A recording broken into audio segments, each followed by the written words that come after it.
Kapolda Sumsel musnahkan barang bukti hasil operasi Ramadnia Musi 2017 yang telah dilaksanakan sepanjang bulan Ramadan 1438 Hijriah. Didampingi Kapolda Sumsel, Irjen Pol Agung Budi Marioto, Pangdam II Sriwijaya, serta Gubernur Sumsel Alex Nurdin melakukan peninjauan tempat pelaksanaan pemusnahan. Selama Ramadan, jajaran Polda Sumsel mengamankan sejumlah barang bukti berupa petasan sebanyak 272.000 buah, miras sebanyak 548 botol dari berbagai merek dan ukuran, senpira sebanyak 40 pucuk, narkotika berupa ganja 10,5 kg, yang masing-masing barang bukti dimusnahkan dengan cara digrendel serta digilas dengan alat berat.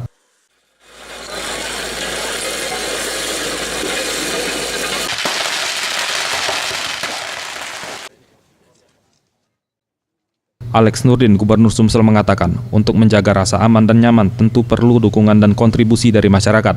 Oleh karena itu, ia meminta kepada masyarakat Sumsel, termasuk awak media, agar dapat memberikan kontribusi positif dan berpartisipasi menjaga keamanan di wilayah Sumsel.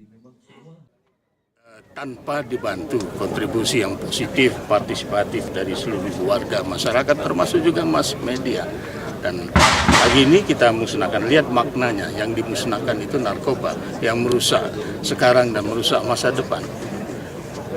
Kejahatan, kriminal, senjata tajam, senjata api ilegal, miras.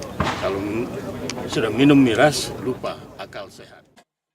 Sementara itu, Kapolda Sumsel, Irjen Pol Agung Budi Marioto mengatakan, kegiatan operasi dalam rangka keamanan yang dilaksanakan oleh pihak kepolisian tak hanya saat bulan Ramadan saja, akan tetapi jauh sebelumnya juga sudah dilaksanakan kegiatan semacam ini, dan hal ini juga demi menyambut perhelatan olahraga terbesar yang akan dilaksanakan di Sumatera Selatan 2018.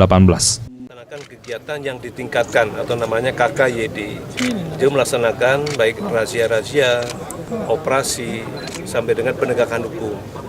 Maka selama kurang lebih 2 bulan menjelang bulan suci Ramadan, kita melaksanakan kegiatan tersebut dengan hasil penangkapan yang pertama narkoba, ada 535 orang kita tangkap, kita proses hukum dengan barang bukti sabu sebanyak 7 kg, kemudian ada ganja kurang lebih 29 kg, dan ekstasi 21.000. Tim Liputan Sriwijaya TV.